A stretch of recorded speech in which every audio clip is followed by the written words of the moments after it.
గత ఆగస్టు నెలలో వాడపల్లి పోలీస్ స్టేషన్లో నమోదైన పీడీఎస్ బియ్యం అక్రమ రవాణా కేసులో అరెస్టుల పరంపర కొనసాగుతుంది.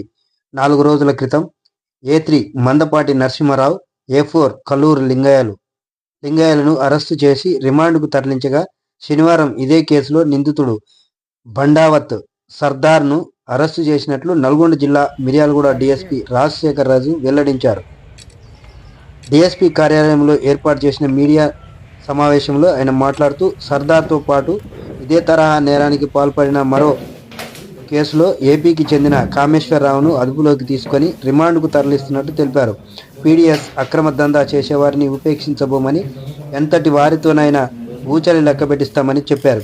ఎస్పీ ఆదేశాల మేరకు పీడీఎస్ బియ్యం అక్రమ రవాణా దందా చేసేవారిపై రౌడీ షీట్ ఓపెన్ చేస్తామని, ఎక్కువసార్లు పట్టుబడితే పీడీ యాక్ట్ నమోదు చేస్తామని తెలిపారు. వాడపల్లి పోలీస్ స్టేషన్లో నమోదైన పీడీఎస్ బియ్యం అక్రమ రవాణా కేసులో A3 నరసింహారావు, A4 లింగయ్యలపై రౌడీ షీట్ ఓపెన్ చేసినట్లు ఆయన వెల్లడించారు.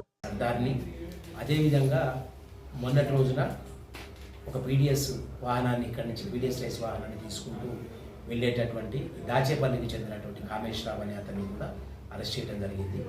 ఈ సర్దార్ మీద గతంలో 4 కేసులు, ఈ కామేశ్వరరావు మీద గతంలో 3 కేసులు, దీంట్లో దొంగతనం కేసులు కూడా ఉన్నాయి. స్క్రాప్ దొంగతనం చేసేవారు. వీరందరూ కూడా రిపీటెడ్గా ఈ ఏరియా నుంచి పీడీఎస్ రైస్ తీసుకెళ్ళటం, ఎవరైతే దాచేపల్లి పిడుగురాళ్ళ ఏరియాలో అవి కొంటున్నారో వాళ్ళకి సప్లై చేయడం జరుగుతూ ఉన్నది. ముఖ్యంగా గత 2 రోజుల క్రితం అరెస్ట్ అయినటువంటి మందపాటి నరసింహారావు మరియు అతని అనుచరుడు లింగయ్య మీద జిల్లా ఎస్పీ గారి ఆదేశాల మేరకు వాళ్ళిద్దరి మీద రౌడీ షీట్స్ ఓపెన్ చేయడం జరిగింది. ఇక నుంచి ఎవరైనా పీడీఎస్ రైస్ సప్లై చేయడంలో, ఇల్లీగల్గా ట్రాన్స్పోర్ట్ చేయడంలో ఎవరు అరెస్ట్ అయినా కూడా జిల్లా ఎస్పీ గారి ఆదేశాల మేరకు వారి మీద రౌడీ షీట్ ఓపెన్ చేయిస్తాం ఫస్ట్. ఆ తర్వాత వాళ్ళ గ్రావిటీని బట్టి, ఇంటెన్సిటీని బట్టి పీడీ యాక్ట్ కూడా ఇంటెన్సిఫై చేయడం జరుగుతూ ఉంటుంది.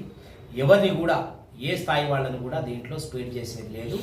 సో ఇది గౌరవ ప్రెస్ ద్వారా అందరికి కూడా హెచ్చరిస్తున్నాం. అందరినీ కూడా ఎవరు కూడా ఈ పీడీఎస్ రైస్ని స్మగుల్ చేయటం కానీ, ట్రాన్స్పోర్ట్ చేయటం కానీ, ఇల్లీగల్గా స్టోర్ చేసుకోవటం కానీ జరగద్దు. లేని ఎడల తీవ్రమైనటువంటి చర్యలు ఉంటాయి.